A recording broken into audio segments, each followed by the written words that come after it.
Hello， 大家好，我是大雄啊，大雄。然后非常开心的来参加脱四。其实脱口秀大会第1季我就有参加，然后当时过了海选，只是我放弃了，因为那时候我觉得就上节目啊，这不能说那不能说的，然后段子里面还要加广告，我这个人就是命硬学不来弯腰，你懂吧？所以今年就感谢节目组又请我来，就是我成长了很多，知道吧？然后先自我介绍一下，刚才说了我是个广东人，但是我不太会讲粤语。我是在深圳长大的，其实深圳讲粤语的人也越来越少了，就大家也没时间学，都忙着搞钱。就是你要让一个深圳人学习一门新的语言，他肯定首选 C++、Java， 知道吗？就能搞钱的他肯定先选，对吧？但是我这个人其实不太爱搞钱，我爱省钱。就比如前几天从深圳来上海，然后在买那个飞机票的时候，他就一直推荐我买个意外险，对，我就不买，我从来不买意外险，我觉得就浪费钱。我知道意外险能赔我很多钱，但问题是，如果真的出意外了，我也没有生命去享受那几百万，对吧？我又不希望到时我家里人在悲伤的情绪中还夹杂了一丝兴奋，对不对？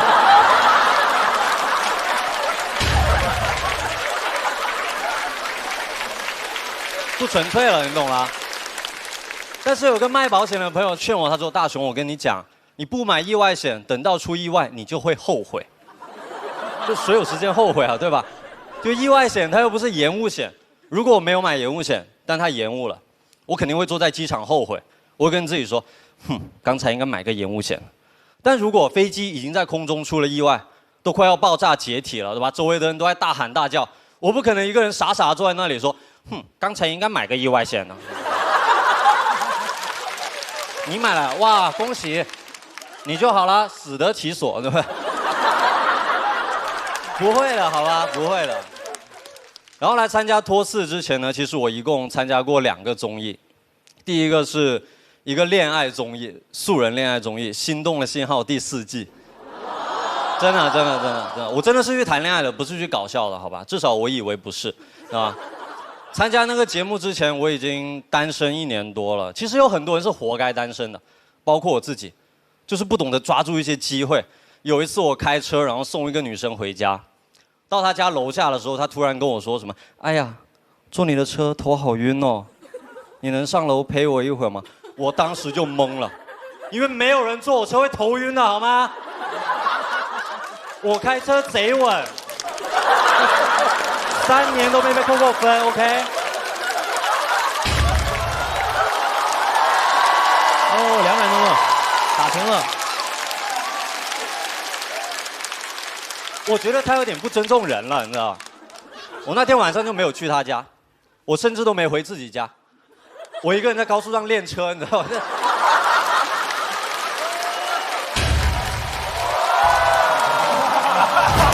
这走了呀，应该走了呀。好走了，这不挺稳的吗？没道理啊！真的，活该单身。我上一段感情还是姐弟恋，就姐弟恋会觉得自己不够成熟嘛，尤其是他之前交往的男生又都比他大很多岁，搞得我很不自信。但后来有一天，他突然跟我说：“哎，我之前一直以为我只喜欢年龄比我大的，但跟你在一起之后，我才发现原来我是喜欢长得老的。”这什么鬼？我确实知道我长相很一般，去参加一个恋爱综艺也是挺冒险的。但是那个节目体验还是很不错，就不像我之前参加另外一个脱口秀节目，体验就特别差，因为他会在我的脱口秀表演里面加一些奇怪的综艺音效。我每讲完一个段子，他就会噔噔噔，biu biu biu。我当时就讲了那个姐弟恋的段子，我说我和我前女友是姐弟恋，他之前交往的男生都比他大很多岁，哇哦！后来他才发现，原来他是喜欢长得老的，哇哇哇哇哇！为什么要搞这个音效？真的。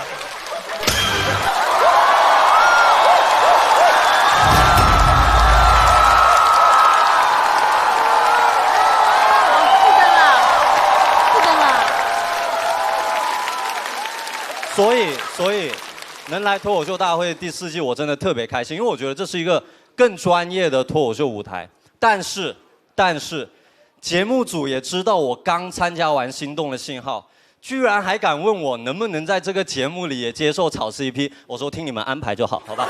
谢谢大家，我是大雄，谢谢。谢谢大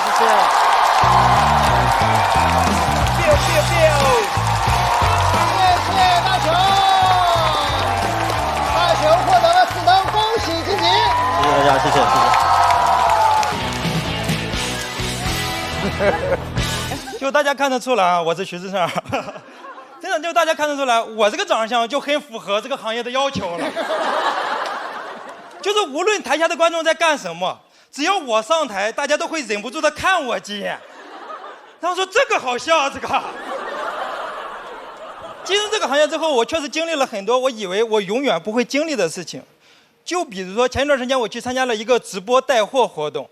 我当时自己背着书包就去了，负责接待的人也很热情，在那跟我聊天，聊到最后问我说：“咱们的艺人什么时候到？”而且关键导演在分配产品的跟我说：“志胜啊，你今天负责的产品就是卖面膜。”当时我都懵了，我说：“导演啊，就我这个长相，你让我卖面和卖膜都行。”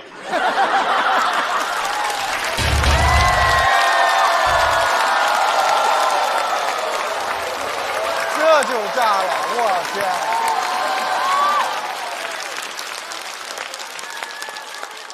但卖面膜会不会太冒险了呀？而且确实，当我拿着面膜出现在直播间的时候，看直播的观众也很激动，就在那里疯狂的发弹幕。但我发现没有一条弹幕在讨论产品，全都是问号。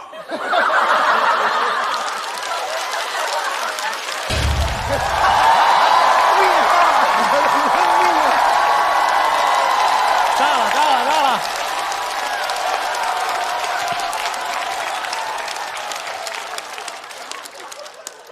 我就特别不解，直播间的时候我就问导演，我说导演啊，你到底想通过我这张脸来表现这个面膜的什么作用？副作用吗？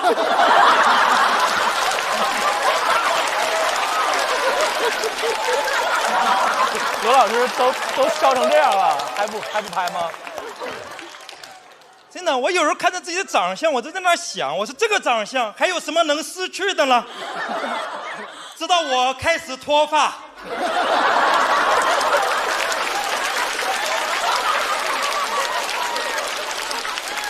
哇，这要熄灯了啊！要熄灯了。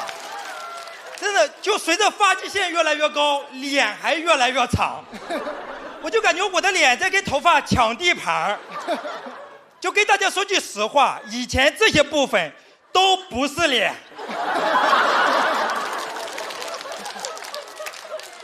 就这个头发掉的呀，是真给我长脸。这不错啊！就因为这个长相和这个发型，就很难让人相信我是一个95年生的人。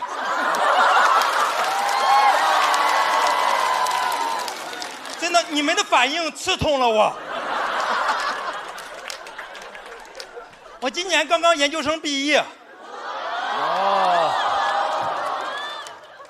哎呀，但是我发现我这个长相却总让人感觉我过得很悲惨。就前一段时间我去我们楼下便利店买牙刷，我正在那挑呢，突然老板凑过来说：“这个最便宜。”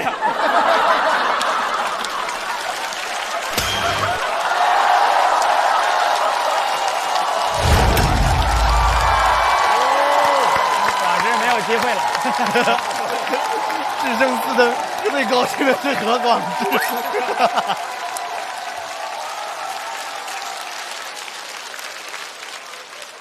真的，我当时都懵了，我就心想，我说这是什么意思？结果他以为我还在纠结，说真的没有比这个再便宜的了。哎呀，这个长相可能唯一让我感到安慰的是，就是真的会有人来安慰我。经常会有朋友看着我说：“志胜，没事没事，你自己啊想开点儿。”就经常安慰的我手足无措，因为没有人安慰我的时候，我也不自卑。但大家一安慰我，我就感觉不自卑是我的问题，是我没有意识到自己长相的严重性。但我就认为啊，人的长相肯定都是平等的，只是长得不同而已。但是你会发现，有些人就喜欢对别人的长相指指点点。经常我就认为啊，谁也没资格评价别人的长相，因为这个世界上就不存在绝对的美，也不存在绝对的丑。但上次说到这里，一个朋友打断我说：“你这个话说的有点绝对啊。”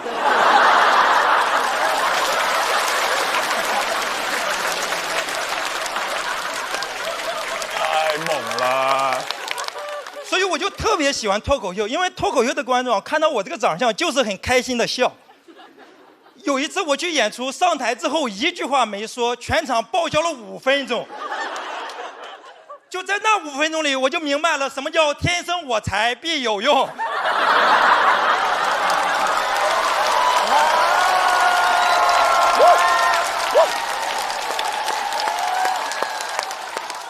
但我想着这毕竟是个语言艺术呀，我就给大家说，大家能不能静下来听听我的内容？大家一听说，我的天，口音也这么好笑！好吧，到这里，谢谢大家。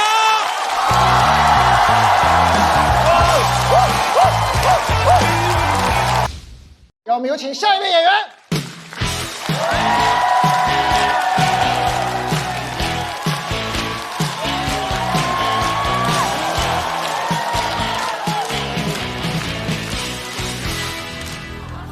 大家好，我叫张浩哲啊，我是今年的新人。那其实我讲脱口秀也2年了，也演过挺多出了。就本来啊，我以为我能够自如的应对各种各样的观众了，但前2天我就在台上我正常演出，我跟下面观众我正常聊天，我说大家能猜猜我之前是做什么的吗？下面大哥说李逵，他彻底把我击碎了。就现在再有人问我你脱口秀风格是什么风，我就说是黑旋风。就还有人更过分，有人说我长得像发了福的兵马俑，说我这个形象在西安就是宝藏男孩。我说别蒙我，那明明是陪葬男孩。我现在1.9米，240斤，你们也没什么好羡慕的啊。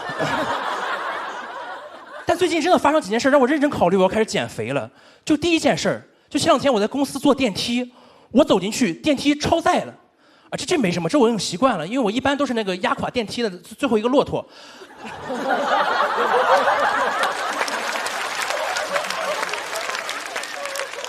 但问题是，就是我刚退出来，另外2个女生立马钻了进去，电梯它又不超载了。哦，这个我真的绷不住了。我说啊，我都胖成这样了吗？都让电梯外的一个人看到我出来之后，突然觉得，哎，好像我可以。然后我都胖成这样了吗？都让电梯外的2个人看到我出来之后，同时觉得，哎，好像我们可以。不过很快我就释怀了，就如果用我一个帮助他们2个，从功利主义的角度来说，这其实也是一种道德。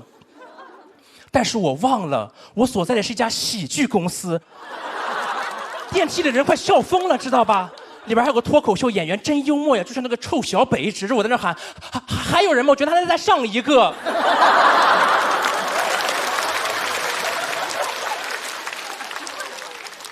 第2件事，前2天我跟朋友出去玩，去的地方有很多休闲项目嘛，其中有骑马，我跟他去了。当时到马场的时候，只有几个小孩子在骑，我就问那个前台成人能不能骑。这个前台你能骑就说能骑。不能骑就说不能骑，他看了我一眼对我说：“先生，你多沉？”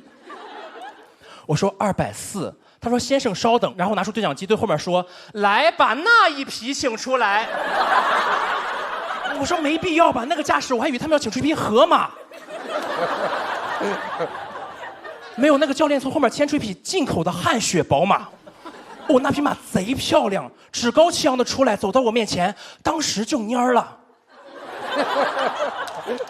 就他不自信了，他在自我怀疑能不能配得上这个兵马俑。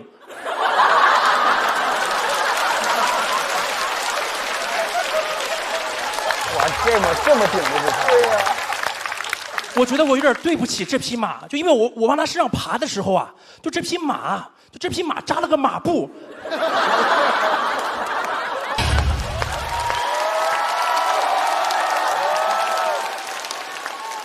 我的朋友也在旁边嘲讽我说：“张浩哲，这匹马让你骑的后背都凹下去了，你要不干脆直接去骑骆驼吧？”他有所不知啊，我去过新疆，我骑过骆驼，哼，笑死，根本塞不进去。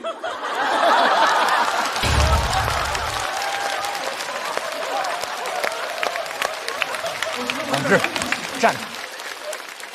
第3件事，前2天我痛风犯了。就一觉醒来，脚踝肿了，很疼，疼的根本下不来床，就没办法，就叫了个120，就很快120就来了嘛。来了4个身强力壮男医生，这4个人你能去医院就说能去，不能去就说不能去。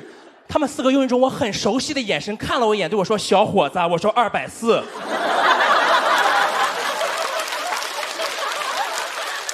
不是我吹，上次汗血宝马让我骑的腰扭了。但是120嘛，该救人还是要救人的。但是我分别感觉到他们很吃力，因为我看到其中有个医生啊，有一个准备动作，就相信大家也没什么叫120的经验，就我那也是第一次，我之前也不知道120抬人是要喊劳动号子的，而且很不幸，我家住6楼，他们4个每下一层都要把我放在地上歇一会儿。就下到第2层的时候，有个大夫实在憋不住了，就问我：“小伙子是真的完全没法走吗？”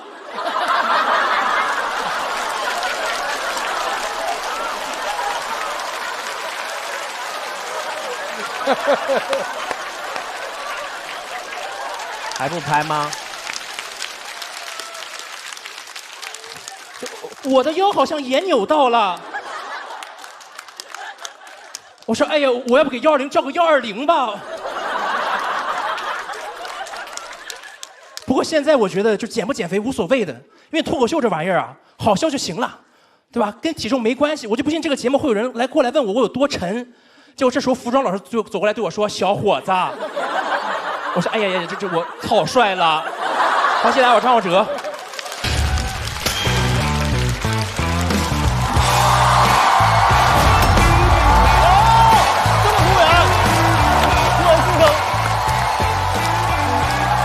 恭喜张浩哲在最后时刻获得了4登晋级。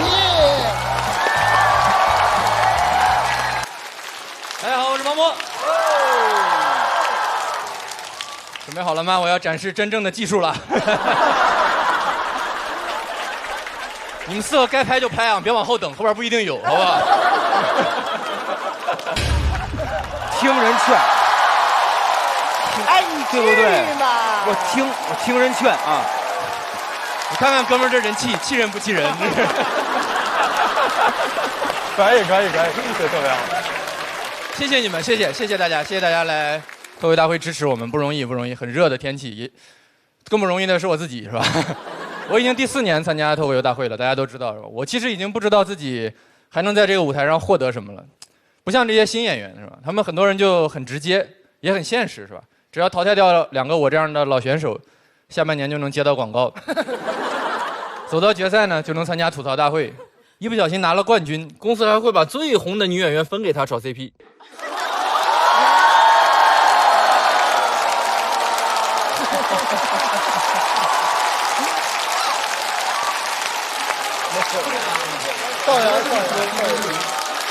当然啊，我觉得这么说其实是有一点点不尊重女性的，对吧？我觉得今年很有可能是一个女演员夺冠，为什么不能是一个女演员夺冠呢？如果是一个女演员夺冠了怎么办，是吧？如果是一个女演员夺冠了，公司就没有一个男的能配得上她。对我其实都不是很理解大家为什么那么喜欢磕 CP， 听到这些信息就非常兴奋的样子。我觉得很多人年轻人喜欢的东西，我现在都不太理解。剧本杀我就不太理解，你们会玩剧本杀吗？就是我想问一个问题，就是玩剧本杀的朋友，你们平时是都没有工作吗？就是不然为什么你们休闲娱乐的方式是从宝贵的周末休息时间里专门抽出几个小时，就是为了跟一群陌生人开一下午的会？剧本杀也太像开会了吧，是吧？就是一进门先给你一叠厚厚的材料，是吧？然后你看着看着发现各部门已经开始互相丢锅了。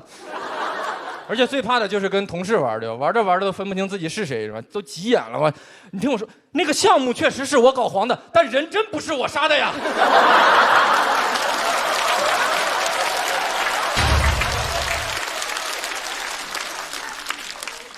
我也不太理解年轻人的饮料，我现在连奶茶都不太理解。我不知道为什么现在的奶茶里能放那么多东西，是吧？前几天我买了一杯奶茶，里面有糯米、燕麦、豆沙、芋泥，还有一整个的咸蛋黄。我不知道最后这个大哥是怎么混进来的，是吧？我感觉我喝的时候，我喝的都不是奶茶，这就是一个兑了水的粽子。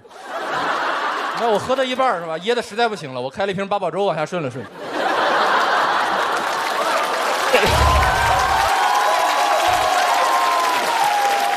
这款奶茶的名字叫全家福，是吧？看到它的那一刻，我全家都服了。不过你们知道吗？就是这杯奶茶给了我一个非常不一样的体验，就是喝这杯奶茶的时候，我内心感觉到无比的安定。这杯奶茶给了我前所未有的安全感，因为我知道是吧？就算当时地震了，我都不害怕。光凭这杯奶茶，我就能坚持好多天。救援队来了，我都会很大度说：“你先去救后边那个单元。”我不着急，我至少还能坚持3天，是吧？你看，我刚喝完奶寨。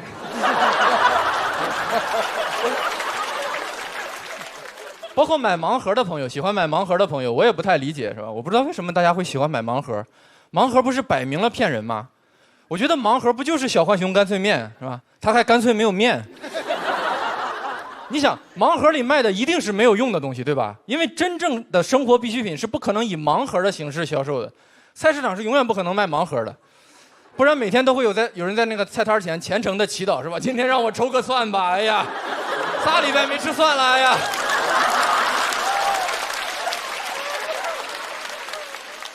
我觉得你只要小时候上过那个小浣熊、水浒卡的当，现在就不应该吃盲盒的亏了，对吧？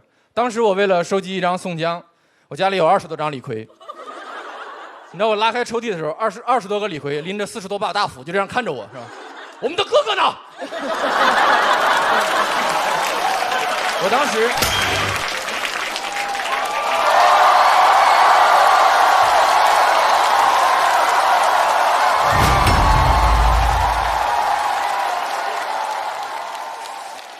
虽然已经4灯了，但是我还是要展现我全部的技术啊！我当时拉开那个抽屉，我就感觉像拉开了一个宋江粉丝团一样，是吧？我们的哥哥呢？而且当时小时候还有传说，就是说不同地方的面里边的卡的分布是不一样的，是吧？商家也很能用这个制造焦虑，就是小卖部的老板经常就悄悄跟我们说，我最近进了一批不太一样的面，你要不要试一试？梁山好汉故乡山东来的货，我听说都有人开出孔子来了。我觉得盲盒最大的问题就是不公平嘛，机制很不透明，你根本不知道自己买的是什么。我觉得真正的公平应该是这样的，就是你还这么卖没有问题，但我付钱的时候也用盲盒的形式付钱。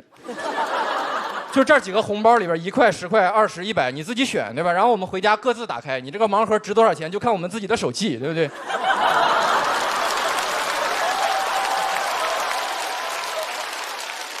然后你一打开，说：“哎，你这个钱上印的头像怎么是宋江啊？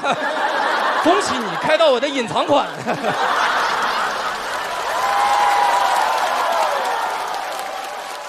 我觉得大家都会对选择多这件事儿被迷惑嘛，都觉得选择多是好事儿。就像我们今天这个比赛，我相信你们来看是吧？电视机前的朋友来看，也像拆盲盒一样，在想今年这么多新来的朋友，里面能开出几个宋江呢？几个宋江我不知道，但是肉眼都能看到，长得像李逵的已经有好多了，是吧？所以，朋友们啊，如果是为了省心，还是可以支持我们这些老演员，对吧？我们就是明码标价，薄利多销，对吧？我今年的原则就是，只要有人看，我就一直演，择寿就一直 go on。谢谢大家。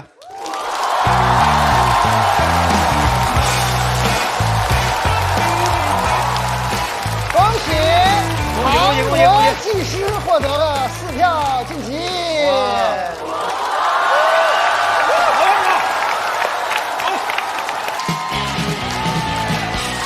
好，大家好，我是程璐。哇，新人也太厉害了哇！就大家对脱口秀演员也不要有误解啊，脱口秀演员也有枯燥的一面啊。然后太难了哇，这新人太厉害了。没事儿，我现在已经是领导了啊。我隆重介绍一下我自己啊，我不仅是公司的首席编剧，而且我还要管理这些演员和编剧，所以我是真正的领导。所以下面我就简单的讲2句啊。这个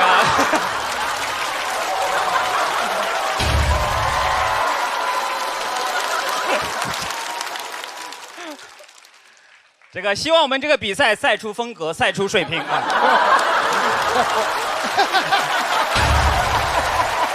哇，成哥很好，今天。好，已经2灯了，我的结束了啊，没有。领导2灯已经很不错了，这个确实有点尴尬，你知道吗？就喜剧和领导这2个词就很尴尬，尤其是我们公司全是喜剧演员，他天天讽刺领导，对吧？自从我上任之后，自从我上任之后，他们就天天讽刺我，说什么啊，这喜剧跑得快，全靠大头带啊，这个确实带的还可以啊，带的还可以。这个确实，这个脱口秀演员和领导这2个词之间就有天然的矛盾，对吧？脱口秀演员，大家想一下，一般就是聪明的穷鬼，公司的领导有钱的傻子。所以我一开始就觉得，我才不要为了钱当傻子。但是老板把一堆钱摊在我面前，说傻了吧？对，好。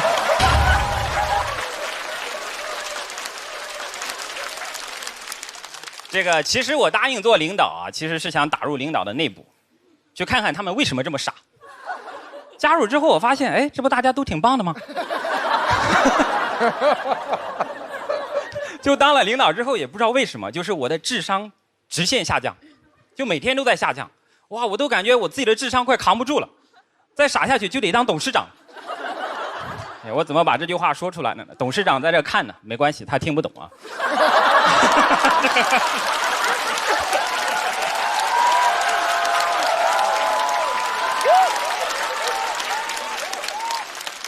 这个当领导去做卧底，我还是发现了公司的很多的秘密啊，比如说大家都知道我们公司不让说谐音梗，对吧？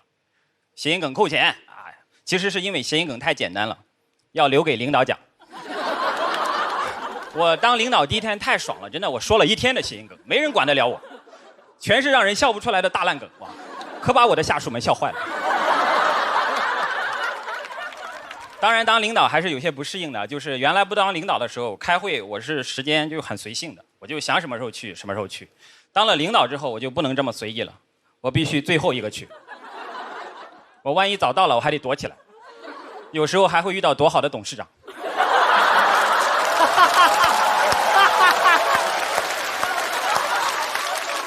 就是，而且开始的时候我很不适应，因为我每次老是准时到。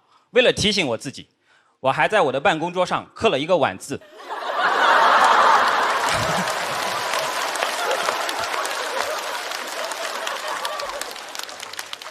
当然，这个当领导还要做年终总结，对吧？还要写什么述职报告，其实就是大家一块吹牛。哎，我实在不知道怎么吹，是第1年当领导嘛，我就在我的 PPT 上瞎写了2021年要实现3个翻一番，2021年要实现笑点翻一番，脱口秀大王总量翻一番。但我讲的时候发现我只写了2个，没办法，我只好说 PPT 翻一番。大家听出当领导之后的梗就是这样，不要要求太高啊。而且当领导之后还是有好处的，就是我的家人特别开心，因为我是一个山东人，他们再也不催我考公务员了。但是他们只高兴了没几天，就开始催我说：“儿子，按你现在这个级别，你什么时候能当上领校员啊？是不是等李诞退了就轮到你了？”我说不可能，我说他比我年龄还小呢。我爸说没事儿，李诞虽然年龄小，但他身体差。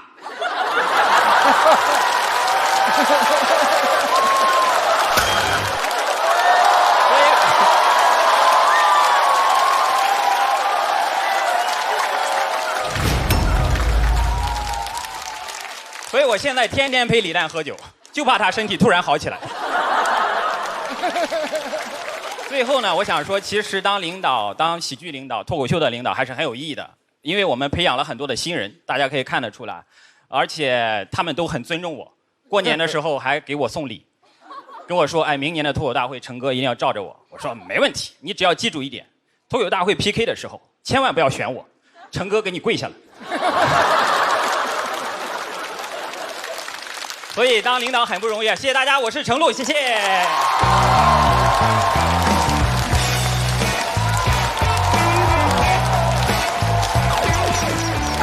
都站起来干嘛？领导的力量，领导的力量，正好使。